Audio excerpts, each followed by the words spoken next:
السلام علیکم دوستو، ایم کے ٹی وی کی ویڈیوز میں ایک بار پھر سے خوش آمدید۔ دنیا کا سب سے گہرا اور بڑا سمندر پیسیفک اوشن ہے۔ یہ زمین کے کل رقبے کا 1/3 ہے، جو کہ 161.8 ملین مربع کلومیٹر پر پھیلا ہوا ہے۔ دنیا کا سب سے گہرا سمندری حصہ جو تقریباً 11 کلومیٹر لمبا ہے اور اسے ماریانا ٹرینچ کہتے ہیں، وہ بھی اسی سمندر میں واقع ہے۔ زمین کے ٹوٹل خشکی کے ایریا سے بھی اس کا رقبہ زیادہ ہے۔ یہ کتنا بڑا سمندر ہے، اس کا اندازہ آپ اس بات سے لگا لیں کہ اگر ہم نارتھ چلی کے کناروں سے سمندر کی شروعات کریں اور ایک گہرا گڑھا کھود کر سیدھا زمین کے دوسرے کنارے سے نکل جائیں، تب بھی ہم اس سمندر کو ابھی تک کراس نہیں کر پائے ہوں گے۔ کچھ بکھرے ہوئے چھوٹے موٹے جزائر کے علاوہ اس کے زیادہ تر حصے اندر ٹھاٹھے مارتا سمندر اور چاروں طرف صرف سورج کی روشنی ہے، جس کا مطلب یہ ہے کہ اگر کوئی بھی شخص اس سمندر کے درمیانی حصے میں کبھی پھنس گیا تو اسے نہ تو مدد ملنے کی امید ہے اور نہ ہی زندہ رہنے کی۔ لیکن گارنٹی صرف اس بات کی ہے کہ اسے کبھی بھی کوئی بھی شخص ڈھونڈ نہیں پائے گا۔ لیکن ملیے ایک ایسے شخص سے جس کا نام سیلواڈور الوارینگا ہے۔ اس شخص نے حال ہی میں ایک ایسا ورلڈ ریکارڈ بنانے کا اعزاز حاصل کیا ہے، اور وہ بھی اپنی جان پر کھیل کر، جسے کوئی بھی شخص توڑنے کی کبھی سوچے گا بھی نہیں۔ یہ ریکارڈ ہے بحر الکاہل کے سمندر میں سب سے زیادہ لمبے وقت کے لیے حادثاتی طور پر اس میں گم ہو کر واپس صحیح سلامت پہنچ جانا، اور وہ بھی تمام مشکلات کا سامنا کرتے ہوئے۔ بنا کسی حفاظتی اقدامات کے اس شخص نے 438 دن اس کھلے سمندر میں اکیلے بنا کسی حفاظتی سامان کے گزارے۔ لیکن یہ ممکن کیسے ہوا؟ اس کا جواب جاننے کے لیے ہمیں سن 2012 میں جانا پڑے گا۔ یہ میکسیکو کا ایک ماہر ماہی گیر تھا اور مچھلیاں پکڑ کر مارکیٹ میں اسے بیچنا اس کا پیشہ تھا۔ 17 نومبر کو یہ اپنے ایک اور ساتھی کے ساتھ، جس کا نام تھا کوردوبا، اس کے ساتھ ایک چھوٹی سی فشنگ بوٹ پر بیٹھ کر ایک چھوٹے سے میکسیکن گاؤں کوسٹازول سے سمندر کے لیے روانہ ہوا۔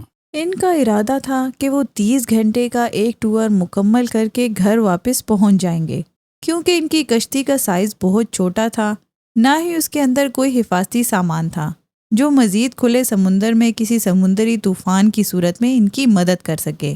یہ 7 میٹر لمبی کشتی تھی جس پر کوئی چھت موجود نہیں تھی اور نہ ہی سر چھپانے کی کوئی جگہ تھی۔ اس میں ایک چھوٹی سی موٹر تھی اور کھانے کو محفوظ رکھنے کے لیے ایک چھوٹا سا فریج تھا۔ ان لوگوں کو یہ بھی معلوم تھا کہ آس پاس کے علاقوں میں شدید سمندری طوفان آیا ہوا ہے، لیکن پھر بھی انہوں نے آگے بڑھنے کا خطرہ لے لیا، کیونکہ یہ میکسیکن فشرمین ایک ہی چکر میں اتنی مچھلیاں اکٹھی کر لیتے تھے کہ اس سے ہونے والی آمدنی سے پورا ہفتہ گزارا کر سکیں۔ یہ لوگ ابھی 120 کلومیٹر دوری تک ہی پہنچے تھے کہ سمندری طوفان بھی یہاں پہنچ گیا۔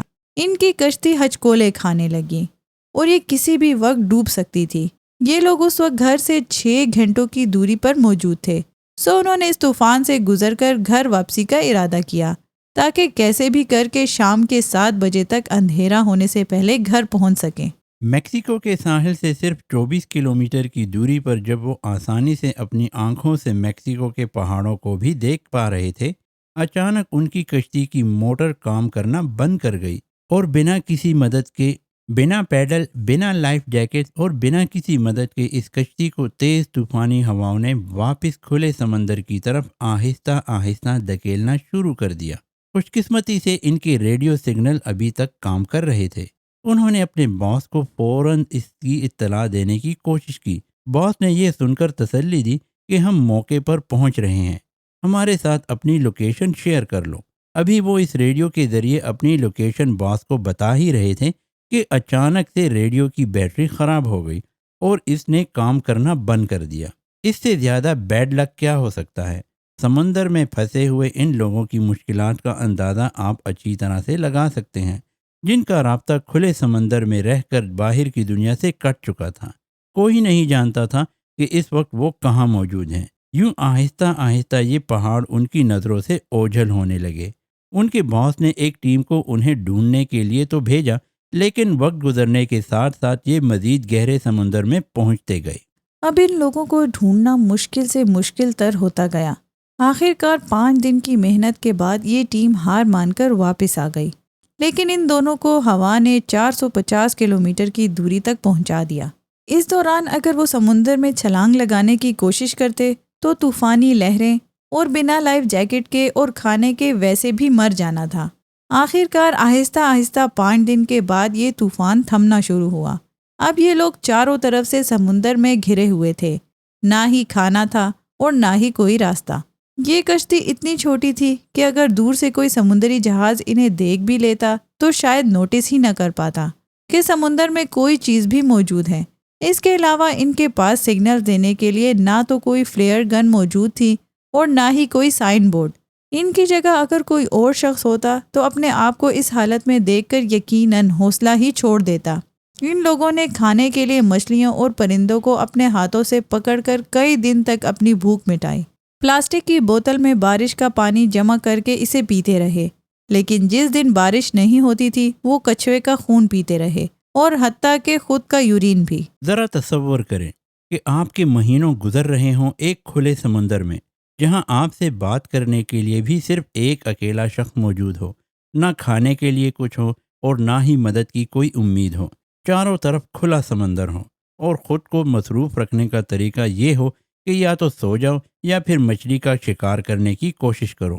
کارڈوبا نے آخر کار 4 مہینوں کے بعد ہار مان لی، کیونکہ وہ کچا کھانا کھا کھا کر بیمار پڑنے لگا تھا۔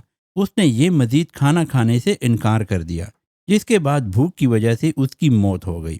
ایلویرنگا اب اس سمندر میں اکیلا رہ گیا تھا، جہاں چاروں طرف نظر جاتی تھی ہر طرف سمندر ہی سمندر تھا، اور بدقسمتی سے وہ سمندر کے اس حصے میں موجود تھا جہاں سے سمندری جہاز بھی سالوں یا مہینوں میں ایک بار ہی گزرتے تھے۔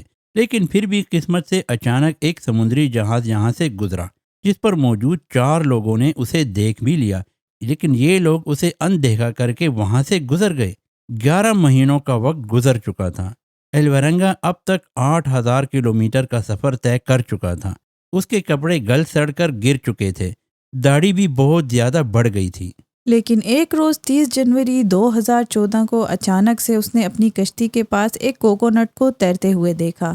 پرندے بھی اس کے آس پاس لینڈ کر رہے تھے، سو اسے احساس ہو گیا کہ وہ ایک ایسے جزیرے کے بہت قریب ہے جہاں اس کے زندہ رہنے کی امید ہے، کیونکہ ممکن ہے کہ یہاں پر کچھ آبادی بھی ہو اور اسے مدد کے ساتھ ساتھ کچھ کھانے کے لیے بھی مل جائے۔ یہ آخر کار اس جزیرے پر اترا۔ یہ ایک چھوٹا سا آباد جزیرہ تھا جہاں کچھ لوگوں کی آبادی موجود تھی، اور یہ یہاں 438 دن کے بعد 11,000 کلومیٹر کا سفر طے کرنے کے بعد پہنچا تھا۔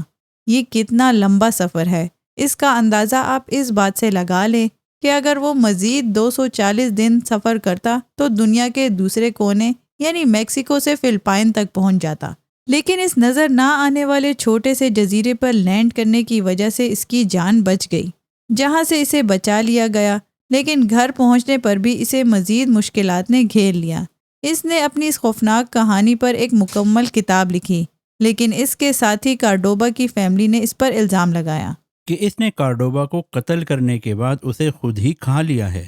لہذا ایلویرنگا کو کارڈوبا کی فیملی کی طرف سے $1 ملین کا سامنا کرنا پڑا۔ لیکن سچائی کیا تھی؟ کیا واقعی ایلویرنگا نے بھوک کی وجہ سے اپنے ساتھی کو کھا لیا تھا؟ یہ کوئی نہیں جانتا، لیکن یہ کہانی اپنی یونیکنیس اور اس شخص کی ہمت کی وجہ سے پوری دنیا میں مشہور ہو گئی، جس کا ورلڈ ریکارڈ کوئی شخص چاہ کر بھی توڑنے کے بارے میں سوچے گا بھی نہیں۔ اس سچی کہانی سے یہ بھی سبق ملتا ہے کہ اگر انسان مشکل حالات میں صبر کرے اور ہمت سے کام لے تو اس دنیا میں کچھ بھی ناممکن نہیں ہے۔ آج کے لیے اتنا ہی دوستو، نیکسٹ ویڈیو تک کے لیے اللہ حافظ۔